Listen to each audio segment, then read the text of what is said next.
ఈరోజు పవన్ కళ్యాణ్ గారి నివాసానికి మాజీ ముఖ్యమంత్రి తెలుగుదేశం పార్టీ చంద్రబాబు నాయుడు గారు సుదీర్ఘంగా 2.5 గంటల సేపు భవిష్యత్తులో ఎన్నికల వ్యూహం పైన ఆంధ్రప్రదేశ్కి ఒక చక్కటి పరిపాలన అందించడానికి ఏ విధంగా వైఎస్ఆర్సీపీ విముక్త ఆంధ్రప్రదేశ్ కోసం కలిసి పనిచేయాలో దానికి సంబంధించిన వ్యూహాలు, రాజకీయ అంశాలు, అదేవిధంగా పార్టీ పరంగా సంస్థాగతంగా మేము చేసుకోవాల్సిన కొన్ని నిర్ణయాలు ఆ బలోపేతం కోసం సుదీర్ఘంగా చర్చించారు.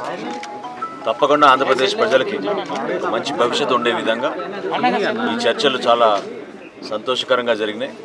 భవిష్యత్తులో కూడా అన్ని కార్యక్రమాల్లో ఇరు పార్టీల క్యాడర్ నాయకులు కలిసికట్టుగా విజయం సాధించి రేపటి రోజున మంచి ప్రభుత్వం, మంచి పరిపాలన అందించే విధంగా తగిన చర్యలు తీసుకుని ముందుకెళ్తామని ఈ సందర్భంగా ఇరు పార్టీల నాయకులు ఈరోజు నిర్ణయించుకున్నారు.